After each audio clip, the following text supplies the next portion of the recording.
উস্তাদ সাথী আব্দুল সত্তার সাহেব, উনি সকলের উদ্দেশ্যে একটা কথা বলবেন, তারপরে ইনশাআল্লাহ আমাদের বাকি আমাদের কাছে।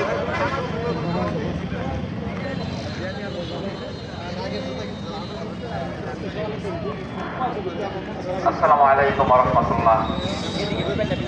আপনারা সকলে ভালো আছেন? আজকে দ্বিতীয় হচ্ছে একটা মহতী অনুষ্ঠান, বার্ষিক প্রধান অনুষ্ঠান। এই দুইটা একসঙ্গে হয়ে এত বড় আলোকিত হয়েছে যেটা ভাষা প্রকাশ করতে পারবো না। ওদের আগেই বলেছে যে আমরা সকলেই খুব ভাগ্যবান যে আজকে অনুষ্ঠানে আমরা উপস্থিত থাকতে পেরেছি। আমরা জানি যে যারা হাফেজ হয়েছে বা দুনিয়াতে যারা হাফেজ হয়ে মৃত্যুবরণ করে তাদের মা বাবাকে আল্লাহ রাব্বুল আলামিন তার কুদরতি হাতে হাসরের দিন নূরের হীরার টুপি পরিধান করিয়ে দেন, হীরার মুকুট পরায় দেন।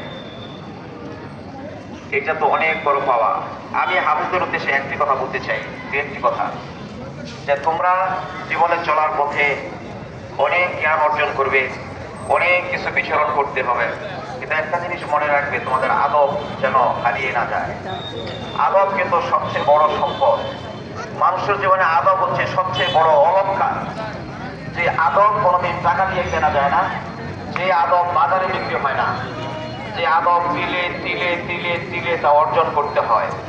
জন্মের পর থেকে মা বাবা সে আদব শিখায়, কিভাবে বসতে হবে, কিভাবে খেতে হবে, কিভাবে ঘুমাতে হবে, কিভাবে কাপড় পরিধান করতে হবে।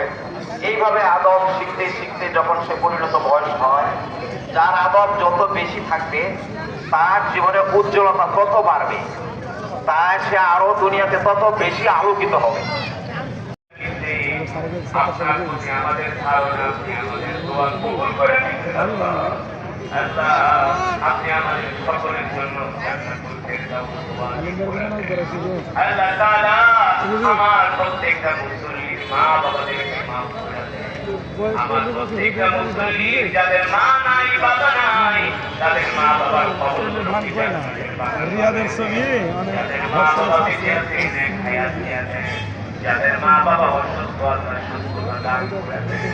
আল্লাহ তাআলা মেহেরবানি করে মানি এই মসজিদ মাদ্রাসাকে কিয়ামত পর্যন্ত কবুল করে নেন। আল্লাহ তাআলা আপনি আমাদের প্রিয় হাজী সাহেবের আল্লাহ নেক হায়াত দান করে দেন, তার ছায়া আমাদের জন্য দীর্ঘ করে দেন। আল্লাহ তাআলা মৃত্যুর আগ পর্যন্ত যেন কোরআনের দ্বীনের ইসলামের খেদমত করতে পারেন, আল্লাহ তৌফিক দিয়ে দেন। আল্লাহ তাআলা ছেলেদেরকে আল্লাহ নেক হায়াত দিয়ে দেন।